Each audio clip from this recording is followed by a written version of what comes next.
नमस्कार, जय हिंद, वंदे मातरम। स्वागत है आपका स्टडीग्राम चैनल में। तो दोस्तों, हमने विशेषण के बारे में पिछली वीडियो में जाना, तो अब हम विशेषण के कुछ महत्वपूर्ण प्रश्नों को देखेंगे। तो चलिए हम अपने प्रश्नों की श्रृंखला को शुरू करते हैं।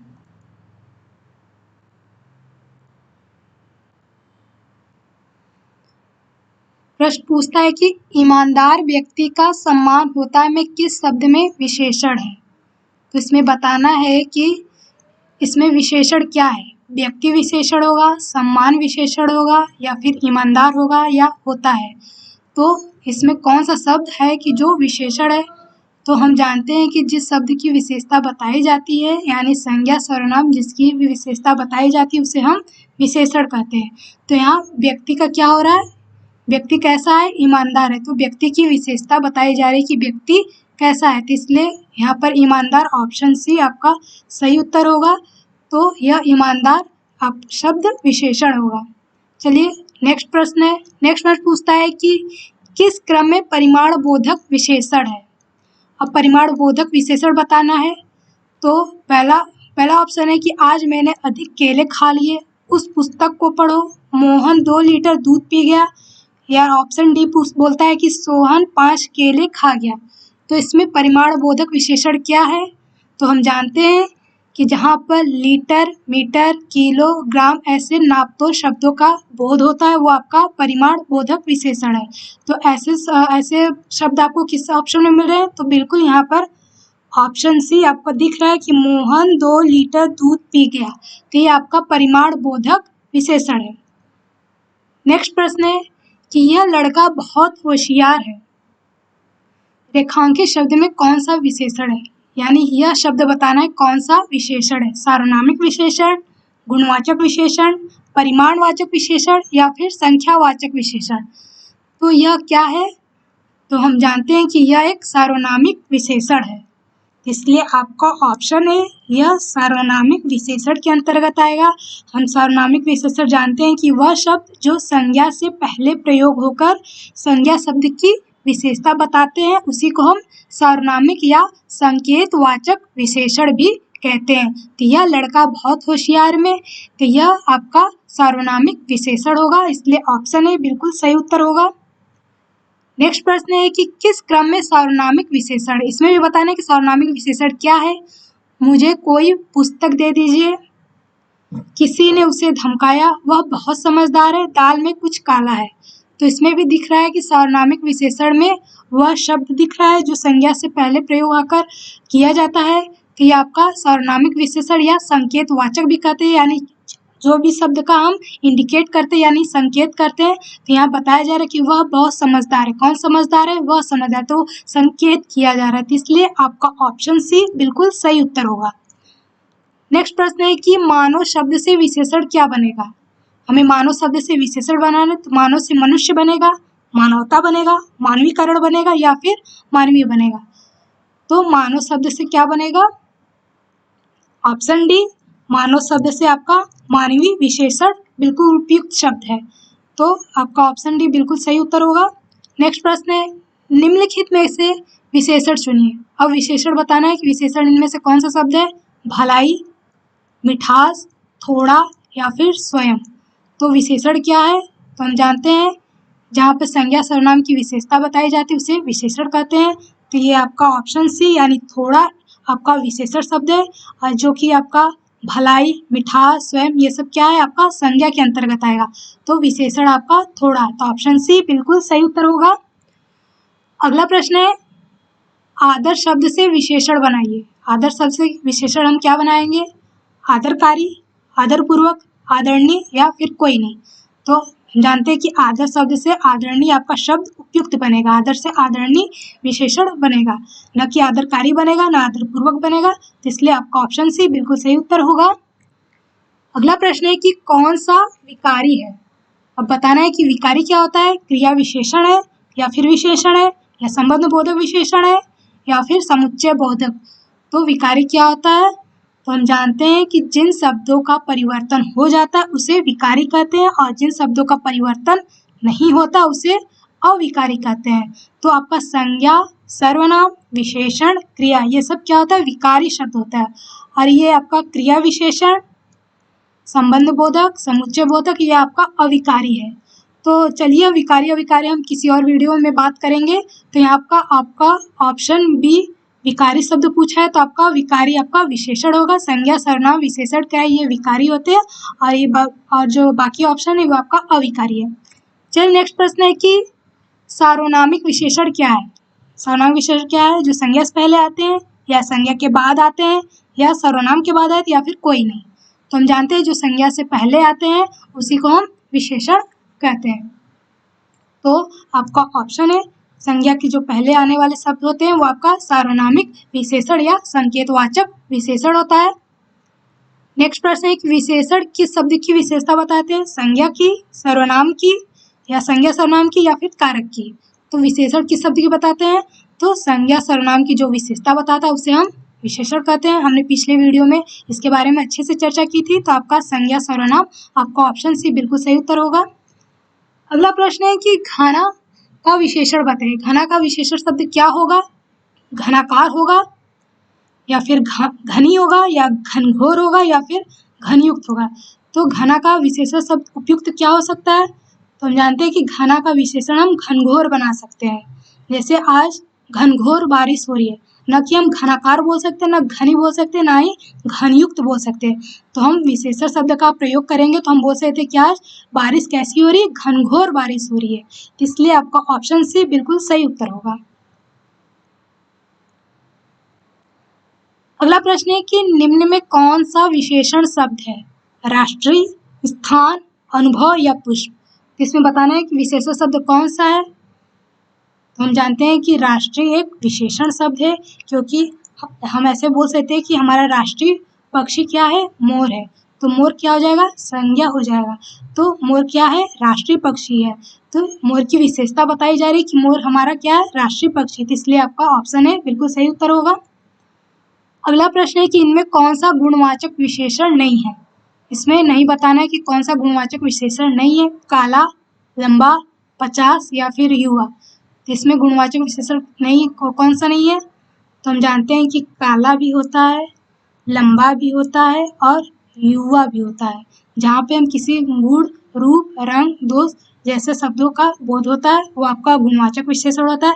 लेकिन यहाँ पे जो 50 शब्द लिखा है ये आपका संख्यावाचक के अंतर्गत आ जाएगा। तो इसलिए यहाँ पर नहीं पूछा है। तो ऑप्शन सी आपका 50 आपका गुणवाचक विशेषण नहीं है और बाकी तीनों आपका गुणवाचक विशेषण है।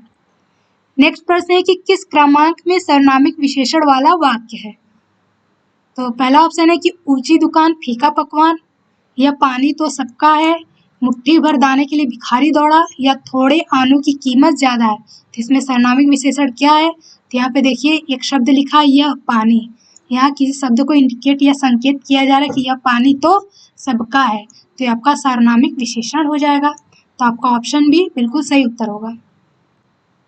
अगला प्रश्न है कि प्रविशेषण बताते हैं, यानी प्रविशेषण क्या होता है, जो विशेषण का भेद बताएं, या विशेषण के भाव को बताएं, या विशेषण की विशेषता बताएं, या विशेषण के गुणों को बताएं। तो हमने पिछले वीडियो में बताया था कि प्रविशेषण क्या होता है, जो विशेषण की भी विशेषता बताए उसे हम प्रविशेषण कहते हैं। तो ऑप्शन सी बिल्कुल सही उत्तर होगा। अगला प्रश्न है कि मदन काली पतलून पहनकर खेलने आया में विशेषण क्या है। काली होगा, पतलून होगा, मदन होगा या फिर खेलना होगा। तो इसमें क्या बताया जा रहा है कि पतलून कैसा है, काली। तो यहाँ मदन की पतलून कैसी है, काली। तो ये उसकी विशेषता बताया जा रहा है। तो यहाँ पर काली, ऑप्शन ए बिल्कुल सही उत्तर होगा। अगला प्रश्न है कि संज्ञा शब्द से बना विशेषण नहीं है। तो संज्ञा शब्द से कौन सा विशेषण नहीं है, लिखित नहीं है, दयालु नहीं है, सड़क नहीं, या फिर भूखा नहीं है। तो हम जानते हैं दया से दयालु बन सकता है, सड़क से सड़क छाप बन सकता है, ये इसकी विशेषता है। और भूख से हम भूखा बोल सकते हैं, वह व्यक्ति भूखा है। तो ये आपका विशेषण से विशेषता, संज्ञा से आपका विशेषण बन रहा है। तो आपका दयालु, सड़क छाप, भूखा ये सभी शब्द विशेषण है, लेकिन लिखित आपका कोई विशेषण शब्द नहीं है। तो इसलिए आपका ऑप्शन ए लिखित, ऑप्शन ए बिल्कुल सही उत्तर होगा। नेक्स्ट प्रश्न है किस वाक्य में परिमाणवाचक विशेषण है। अब हमें बताना है कि परिमाणवाचक विशेषण कौन सा है। सोहन 5 लीटर दूध पी गया, या थोड़े बच्चे दिखाई दे रहे हैं, या रमन 5 केले खा गया, आज मैंने अधिक अंगूर खा लिए। तो इसमें परिमाणवाचक विशेषण क्या होता है? तो देखिए, जहाँ पर भी नापतोल की बातों का बोध होता है तो उसी को हम परिमाणवाचक विशेषण कहते हैं। तो यहाँ सोहन 5 लीटर दूध पी गया, यहाँ जैसे लीटर शब्दों का प्रयोग हुआ तो आपका परिमाणवाचक विशेषण होगा, इसलिए आपका ऑप्शन ए बिल्कुल सही उत्तर होगा। नेक्स्ट प्रश्न है, किस क्रम में गुणवाचक विशेषण का उदाहरण है? अब हमें बताना है कि गुणवाचक विशेषण कौन सा होता है।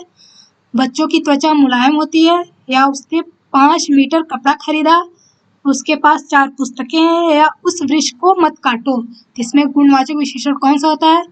तो यहाँ पर देखिए, ये मीटर ऐसे करके दिया है तो ये आपका परिमाणबोधक हो जाएगा, ये नहीं हो सकता। उसके पास 4 पुस्तकें, तो यहाँ संख्याओं का बोध हो रहा है तो ये संख्यावाचक होगा, ये भी नहीं हो सकता। ये भी नहीं हो सकता, उस वृक्ष को मत काटो, तो यहाँ आपका गुणवाचक विशेषण यही बना कि बच्चों की त्वचा मुलायम होती है, क्योंकि यहाँ मुलायम क्या हो गया, आपका गुणवाचक हो जाएगा। तो बच्चों की त्वचा कैसी है, मुलायम है, यहाँ इसके गुणों का बोध किया जा रहा है, तो ऑप्शन ए बिल्कुल सही उत्तर होगा। अगला है कि राम बाजार से 4 किलो आटा लाया में कौन सा विशेषण है? देखिए, 4 किलो आटा लाया, निश्चित निश्चित परिमाणवाचक, अनिश्चित परिमाणवाचक विशेषण, या सारनामिक विशेषण, या फिर गुणवाचक विशेषण। तो यहाँ पर हमें निश्चित परिमाण बोधक का पता चल रहा है कि वह 4 किलो आटा लाया, तो यहाँ पर निश्चित है, क्योंकि हमें किसी भी संख्याओं का पता चल रहा है, तो इसलिए आपका निश्चित परिमाण बोधक विशेषण हो जाएगा, तो इसलिए आपका ऑप्शन ए सही उत्तर होगा। नेक्स्ट प्रश्न है कि गर्म दूध पीना लाभदायक होता है में कौन सा विशेषण है?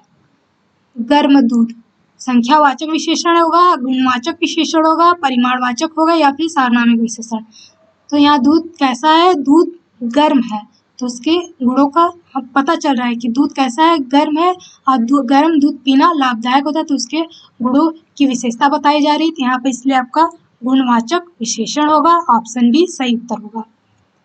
अगला प्रश्न है कि जिन शब्दों की विशेषता बताई जो उसे क्या कहते हैं? विशेषण कहेंगे, विशेष कहेंगे, प्रविशेषण कहेंगे, या विविधेय कहेंगे। तो जिन शब्दों की हम विशेषता बताते हैं उसे हम विशेषण कहते हैं, इसलिए ऑप्शन ए बिल्कुल सही उत्तर है। अब एक विशेषण के मुख्यतः कितने भेद होते हैं? 2, 6, 3 या फिर 4। तो विशेषण के मुख्यतः हम जानते हैं कि विशेषण के 4 भेद होते हैं। अगर आपको नहीं याद हो तो आप ऐसे भी याद कर लीजिए कि देखिए, विशेषण में आपके 4 शब्द लिखे भी हैं, एक वी लिखा है, एक से लिखा है, एक श लिखा है, और एक ड़ लिखा है ना। तो आप ऐसे भी याद कर सकते हैं ट्रिक से कि विशेषण में भी देखिए शब्द लिखा है तो 4 ही शब्द लिखे हैं, तो ऐसे आप याद कर लीजिए कि विशेषण भी आपका 4 भेद होते हैं, गुणवाचक, परिमाणवाचक, संख्यावाचक और सारनामिक या संकेतवाचक विशेषण। तो विशेषण के मुख्यतः 4 भेद होते हैं। नेक्स्ट प्रश्न है कि सीता अत्यंत सुंदर है वाक्य में प्रविशेषण क्या है? तो सीता अत्यंत सुंदर है में इसमें प्रविशेषण बताना क्या होगा? सुंदर है, सीता या अत्यंत। तो हम जानते हैं कि जहाँ पर किसी विशेषण की भी विशेषता बताए उसे हम क्या कहते हैं? प्रविशेषण कहते हैं। तो सीता क्या है? सुंदर है, ये तो उसकी विशेषता होगी, सुंदर तो विशेषता होगी, सुंदर तो विशेषता होगी, लेकिन सुंदर कैसी है? अत्यंत सुंदर है। तो जहाँ विशेषण की भी विशेषता यानी इसकी भी सुंदर की भी विशेषता बताए तो सुंदर कैसी? वो अत्यंत है, तो इसलिए आपका प्रविशेषण अत्यंत आपका सही उत्तर होगा। तो ऑप्शन सी यहाँ पर बिल्कुल सही होगा, ये आपका ऑप्शन सी है, आपका सही उत्तर होगा। अगला प्रश्न है कि सीता बहुत सुंदर थी वाक्य में अब विशेष बताना। प्रविशेषण हो गया, अब यहाँ पर विशेष से पूछ रहा है कि सीता बहुत सुंदर थी में इसमें विशेष पद क्या है? सुंदर होगा, बहुत होगा, सीता होगा या थी होगा। तो हम जानते हैं कि जहाँ जिसके बारे में बात की जाती है वो आपका विशेष पद होता है। तो सुंदर कौन है? सीता है। तो यहाँ सीता के बारे में बात की जा रही कि सीता क्या है? बहुत सुंदर है, तो सुंदर उसकी विशेषता हो जाएगा, और सुंदर कौन है? सीता है। तो यहाँ पर विशेष पद पूछ रहा है तो इसलिए सीता, ये भी आपका ऑप्शन सी बिल्कुल सही उत्तर होगा। नेक्स्ट प्रश्न है कि विशेषण की कितनी अवस्थाएं होती हैं? अवस्थाएं बताना है, कितनी होती? 1, 2, 3, 4। तो हम जानते हैं कि विशेषण की कुल 3 अवस्थाएं होती है, मूलावस्था, उत्तरावस्था और उत्तमावस्था। तो विशेषण की 3 अवस्थाएं होती है, ये भी बात ध्यान रखिएगा। अगला प्रश्न, एक विशेषण की उत्तमावस्था किस विकल्प में है? तो अभी हमने बताया कि विशेषण की 3 अवस्थाएं होती है, मूला, उत्तरा और उत्तमा। तो इसमें उत्तमावस्था कौन सा है? राम रीना से ज्यादा पढ़ता है, रमेश बहुत सुंदर है, शीना सबसे सुंदर है, रीमा सीमा से ज्यादा सुंदर है। तो उत्तमावस्था क्या होता है? तो उत्तमावस्था जिसमें किसी व्यक्ति, वस्तु, स्थान का तुलना होता है और तुलना के साथ साथ हम किसी को सबसे अच्छा या सबसे बुरा बताते हैं, उसी को हम उत्तम अवस्था कहते हैं, यानी उत्तम अवस्था की कैटेगरी के अंतर्गत लाते हैं। तो यहाँ पर उत्तम यानी जो सबसे अच्छा और सबसे बुरे के बारे में बात की जाती है वो आपका उत्तमावस्था होता है। तो यहाँ पर देखिए लिखा है शब्द कि शीना सबसे सुंदर है, तो यहाँ शीना को सबसे उच्च बताया जा रहा है, उत्तम बताया जा रहा है। तो यहाँ आपका ऑप्शन सी शीना सबसे सुंदर है, ये आपका बिल्कुल सही उत्तर होगा। चलिए अगला प्रश्न है कि विशेषण की अवस्था कौन सी नहीं होती? मूलावस्था नहीं होती, उत्तरावस्था, उत्तमावस्था या फिर मध्यमावस्था। तो हमें पता है कि विशेषण की 3 ही अवस्थाएं होती है, मूलावस्था भी होती है, उत्तरावस्था भी होती है और उत्तमावस्था। मध्यमावस्था आपका ऐसा कोई भी नहीं होता, तो इसलिए आपका ऑप्शन सी नहीं पूछा है, तो आपका ऑप्शन सी मध्यमावस्था सही उत्तर होगा। अगला प्रश्न है कि संख्यावाचक विशेषण के कितने भेद होते हैं? बताना है संख्यावाचक के कितने भेद होते हैं? 3, 2, 4, 5। तो हम जानते हैं कि संख्यावाचक विशेषण हो या परिमाण बोधक विशेषण, इसके 2 ही भेद होते हैं। आपका ऑप्शन ब यानी दूसरा वाला सही होगा, यानी संख्यावाचक के 2 विशेषण होते हैं, निश्चित संख्यावाचक विशेषण और अनिश्चित संख्यावाचक विशेषण। तो यहाँ पर ऑप्शन बी आपका सही उत्तर होगा। तो दोस्तों हमारे प्रश्नों की श्रृंखला यही खत्म होती है। तो आपके कितने प्रश्न सही हुए तो हमें ये कमेंट करके जरूर बताइएगा और चैनल को भी सब्सक्राइब शेयर अवश्य करें। तो मिलते हैं नेक्स्ट वीडियो में, तब तक के लिए जय हिंद।